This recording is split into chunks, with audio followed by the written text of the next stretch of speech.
Okay, this is Walter, and we're going to take a look at the squatting pull-up, or you can call it the pull-up squat. It doesn't really matter. I think it's an exercise that probably not a lot of people are aware of, and the few that are maybe looking at it a little bit differently. Number one, uh, in one video, someone's using a safety bar squat on their back, and they're holding onto the uprights as they squat down, and um, you can do that, but my recommendation for this exercise is to use lighter weights, body weight, and gradually work up to using either like a weight vest or some weight hanging around your waist, and work up into higher reps, like sets of 20, or even more if you want. Do roughly between 75 to 100 reps. You can't go higher in the reps, particularly if you're doing body weight, but once you start adding weight, I'd keep your reps maybe around a total of 60 to 100 at the most. And even then, if you're going heavier than that, maybe you're using a hip belt, and you've got several hundred pounds on there. Then at that point, I would use this to. I would only do sets of maybe 20, a couple of sets, and that'd be a pretty killer workout there for your legs. And by using a hip belt, you're going to have no stress on your back. So for those with some spinal issues, it's a really good way to strengthen the legs up. I think the legs really respond well to higher repetitions. But the thing is with like the super squats, putting a lot of weight on your back and doing 20 repetitions with it in one long set, which I've done before, and I've worked up to 315 pounds plus doing that, but it's a lot of stress on your back. And if you've got back issues already, or maybe someone who's kind of prone to having back issues, I don't recommend it. I'd keep my heavy squats at lower reps, like 3 to 5 reps, and then to develop more leg strength and toughness and sort of that springiness in your legs, I do body weight type movements or loaded movements that are a lot less weight, and then just build the reps up more. So let's take a look at this. First off, I set the camera up so you can see the bar is in the same plane as my upright. I just used 2 pins to kind of lock my bar in here. We'll move a little bit. The other thing you can do is put weight plates on this, but I didn't want to obstruct the view. The other thing is usually if you have rings or some other type of adjustable pull-up bar, you can do this exercise with that too. Now, I have seen a picture, a link that Dan John sent, where there's a gentleman doing pull-ups or squatting pull-ups with his hand supinated like you do a curl grip, and he's got his hands like this. And I don't really like that method too much. Number one, because when you go down here, you can't really get your body underneath the bar very well. And number two, we don't press a barbell that way. So I'm trying to mimic the pull of a pull-up, not a chin-up. This would be a chin-up squat. This would be squatting chin-ups like this. And some people might like them.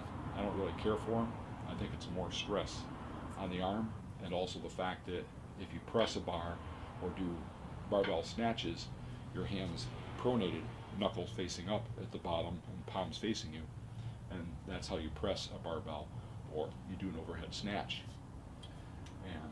And if you have to climb a fence, a wall, up on a roof, you grab like this. You can't grab this way. So there you go.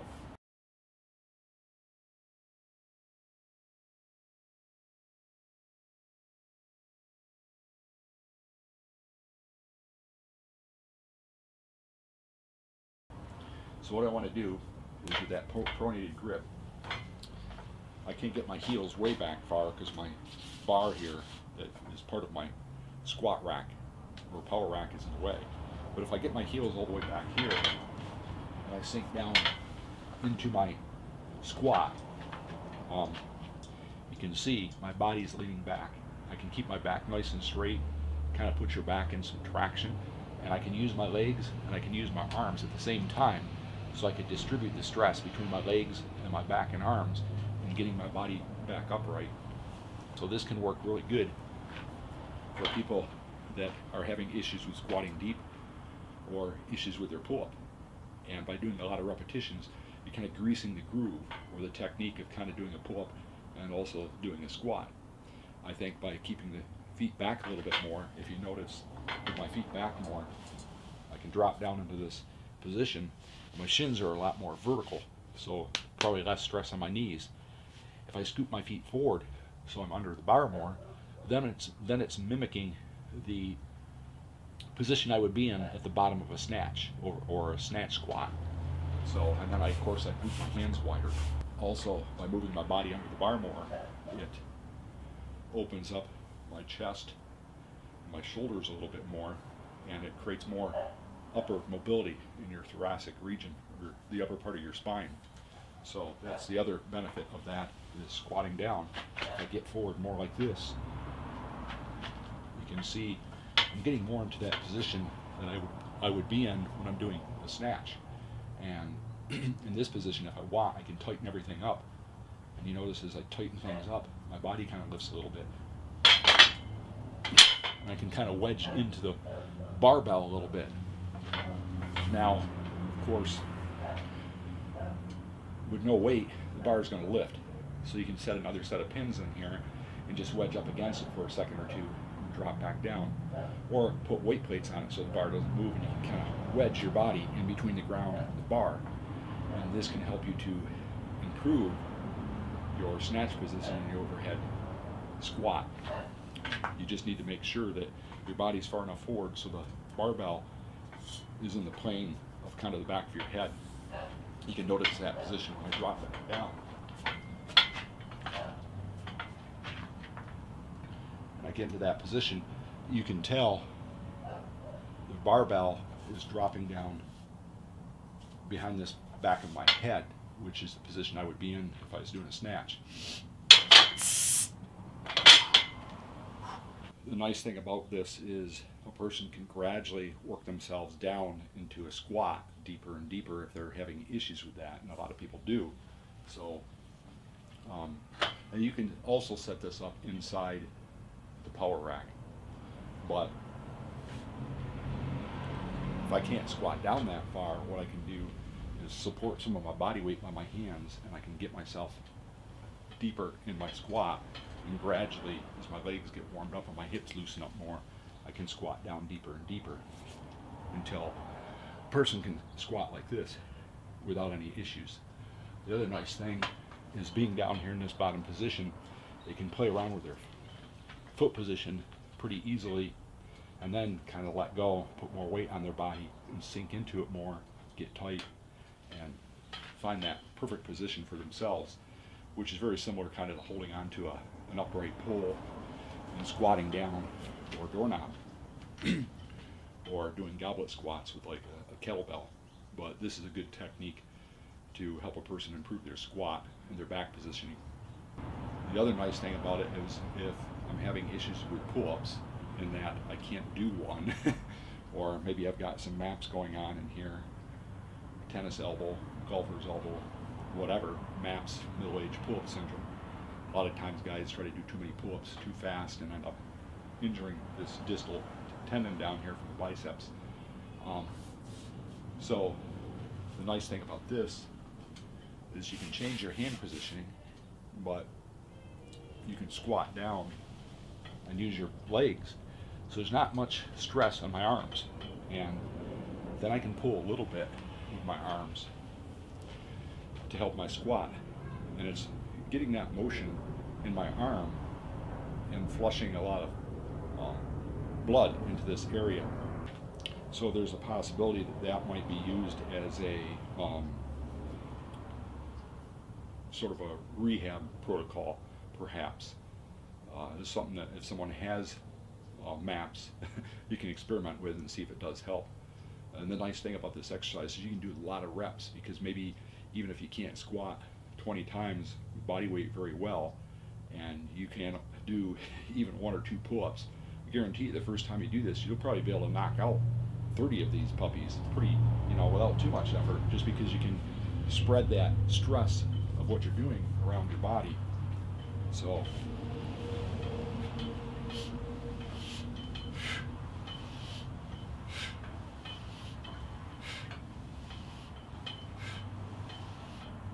and it's not that difficult. If my legs get tired, I pull a little more with the arms. If the arms get tired, push a little more with the legs. You can go back and forth with that movement. Is there a possibility of it also segueing into being able to do one-arm pull-ups or one-arm chin-ups? Possibly. Or one-leg squats. Might be another method of training them.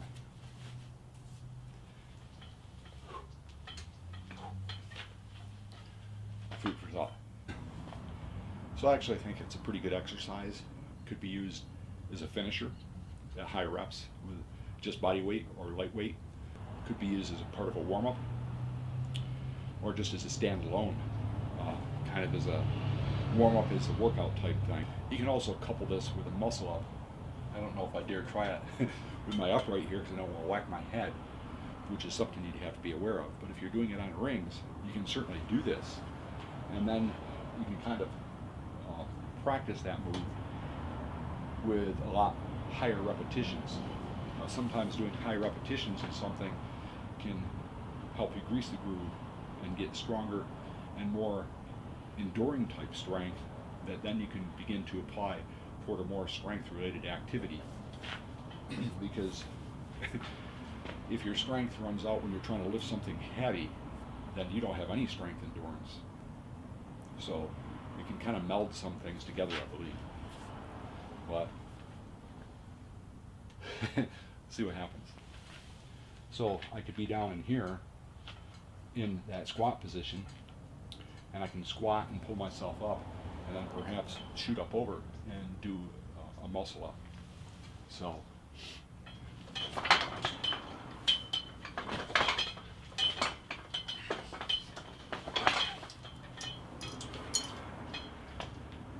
a person might be able to start exploring that realm of a pull up into a muscle up. Just don't whack your head if you're in a setup like this.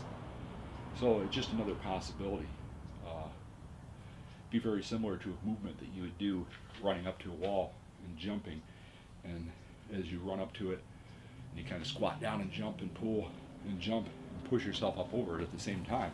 So I could see where that could carry over into other things, even if you're not the person that wants to do gymnastic type movements. So you've got a lot of options basically to explore with this movement.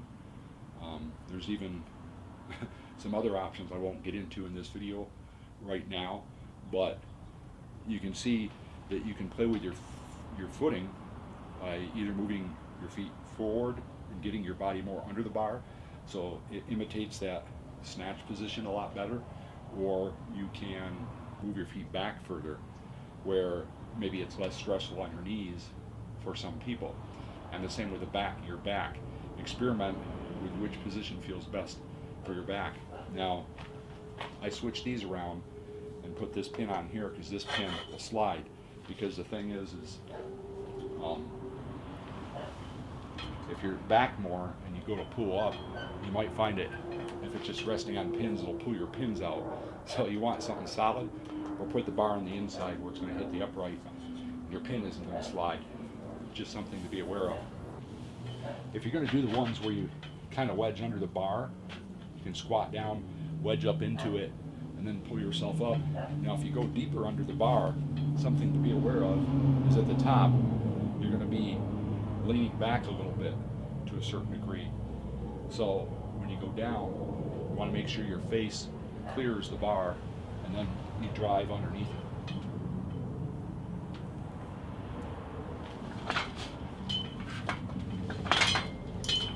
That was just kind of a faster movement of doing it. And that's the other little thing, is you can actually use this in another way too. And that example I just gave you too, I was going under further, like I was doing a snatch at the bottom. And I was kind of pulling up on the bar a little bit to drive myself under the bar. And that's a key secret to someone who's doing Olympic lifting.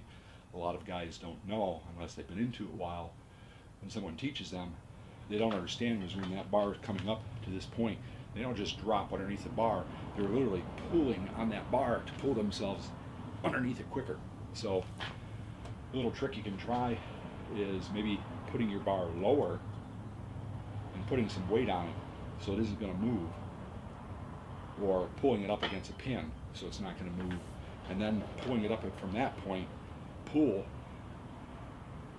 on the bar and try to drop underneath it really quick. Now, of course, when you get to the bottom, your arms aren't going to be way overhead in the overhead snatch position, but it'll give you the feel of what it's like to use the bar and pull yourself underneath it as it's coming up.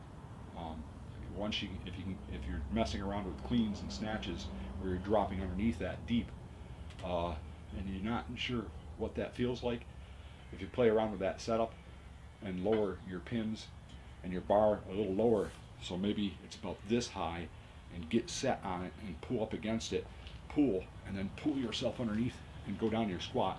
Just make sure your body and your face clears the bar. It'll help you feel what that is, and it'll probably improve your clean and your snatching. Just practicing that, for several weeks will probably help you improve that pulling under part and dropping under the bar in the snatch or clean. So there you go. That's some information on the squatting pull-up or the pull-up squat. Remember, it's not a chin-up. You're doing a pull-up. It has more. It applies to a lot of other things a person may do in life, much more than doing a chin-up style of squat. So that's why I prefer to do it with a pronated hand. But experiment with it, see what you think. Drop me a line. You can drop a comment below this video. Please give me a thumbs up, give me a like. I appreciate it. And I'm going to continue to come out with more videos like this. This is Walter. Have an awesome day.